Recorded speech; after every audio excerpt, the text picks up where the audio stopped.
Hai semuanya, gimana kabar kalian? Semoga selalu dalam keadaan baik. Jadi welcome back di segmen analisa kripto dan di video kali ini kita akan membahas untuk koin-koin yang udah teman-teman request di kolom komentar.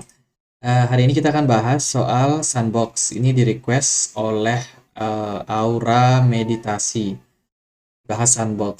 Oke, hari ini Sandbox diperdagangkan di kisaran harga Rp5.900. Marketnya cenderung mengalami penurunan, teman-teman. Kalau kita perhatikan, Sandbox ini adalah sebuah project berbasiskan dengan gaming.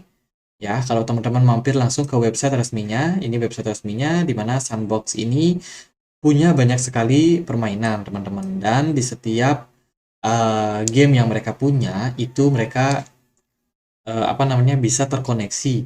Ada beberapa item yang masih bisa dibeli dengan menggunakan token Sun. Ada beberapa juga yang bisa dibeli dengan Ethereum. Jadi Sandbox ini bergerak di konsensus dari Ethereum.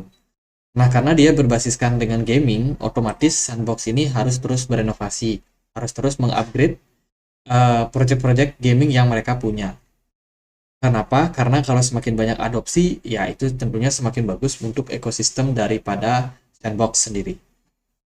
Nah, kalau kita lihat dari mereka punya supply maksimum, Sandbox punya maksimum supply sebanyak 3 miliar Sandbox. Sementara yang beredar saat ini hanya 2 miliar saja.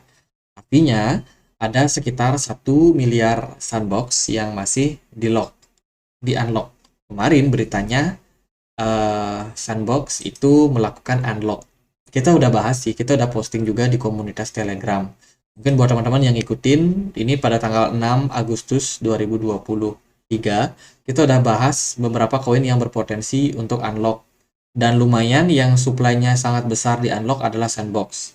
Dengan jumlah sekitar 16%. Ya, akan di unlock sekitar tanggal 8 sampai 14. Dan hari ini tanggal 15 Agustus. Artinya adalah unlock sudah selesai. Ya, jadi ya itu teman-teman. Beritanya juga udah di mana-mana kok. Sandbox ini sudah selesai unlock sekitar 133 juta US dollar atau sekitar 60 miliar Sandbox sudah berhasil di unlock ya, teman-teman. Dan kalau kita lihat dari supply maksimum yang terjadi sekarang itu aliran dana itu lebih banyak masuk ke investor, teman-teman. Investor ya yang sifatnya investor kecil-kecil ya. Nah, kalau kita perhatikan dari jumlah kepemilikan walletnya, dia tersebar banyak, teman-teman. Ada di Sandbox Genesis, ada di Multisig, ada di ini wallet retail ya, teman-teman. Tapi dia punya kepemilikan paling besar sampai 16% untuk Sandbox dan terus dilakukan akumulasi. Jadi sini sebenarnya sinyal yang positif buat Sandbox. Kita harapkan sih bakalan tetap di hold ya. Meskipun dilakukan akumulasi, tapi kalau ujung-ujungnya jualan juga ya parah juga sih.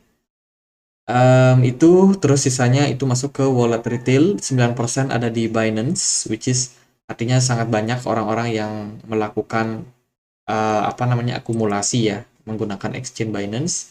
Nah, ini kita lihat dia di treasury mereka jelas mengalami penurunan karena unlock yang dilakukan secara bertahap. Jadi buat teman-teman yang bingung apa sih unlock? Jadi token unlock itu adalah token yang dibuka, teman-teman. Gampangnya dibuka untuk apa? Untuk diperdagangkan. Ya, 16% itu bukan jumlah yang sedikit. Maka dari itu, ketika token sudah di-unlock, itu merupakan sentimen yang cenderung bisa dibilang negatif untuk harganya. Kenapa? Karena secara likuidasi dia makin banjir di market. Semakin banjir koin, semakin inflasi terjadi. Berita-berita yang lain tentang Sandbox, ini ada transfer ya, sekitar 80 miliar Sandbox. Transfer dari Genesis ke Binance sama OKX. Berarti tujuannya buat apa ya? Buat jualan. Karena mereka baru aja unlock koinnya.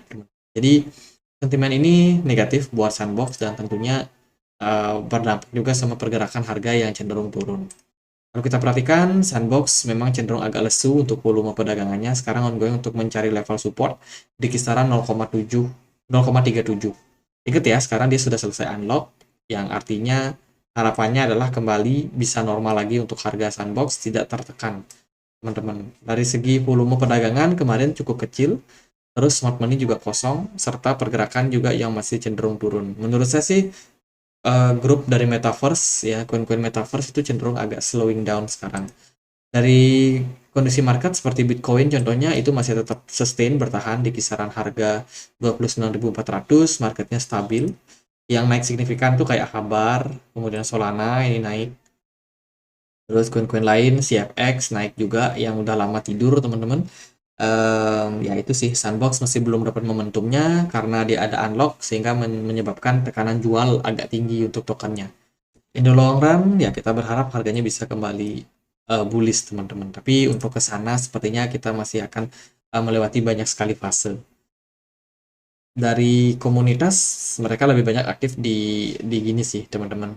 Soal gaming ya, gue gaming, entertainment dan lain sebagainya. Untuk project koin kita harapkan juga ada burning yang bisa dilakukan sih di Sandbox untuk memanipulasi harganya supaya koin beredar di market tidak terlalu banyak juga.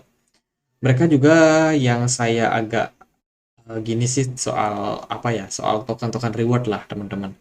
Token-token reward menurut saya harus dikurangi ya. Apapun itu alasannya, apakah itu sebagai hadiah staking ataukah itu liquidity pool atau mungkin itu giveaway teman-teman, karena yang namanya jumlah yield yang dibagikan secara besar-besaran itu menyebabkan banyak para pencari airdrop untuk masuk ya, dan mereka melakukan penjualan ketika memang koinnya ya mereka mau realisasikan profitnya teman-teman. Jadi itu yang harus teman-teman perhatikan, dipantau terus sosial medianya seperti apa Sandbox. Kalau menurut saya sih secara pergerakan dia nggak terlalu menarik jangka pendek. Tapi secara project mereka masih jalan, selalu ada game-game baru, sehingga ekosistemnya diharapkan semakin menguat ya untuk waktu-waktu ke depannya.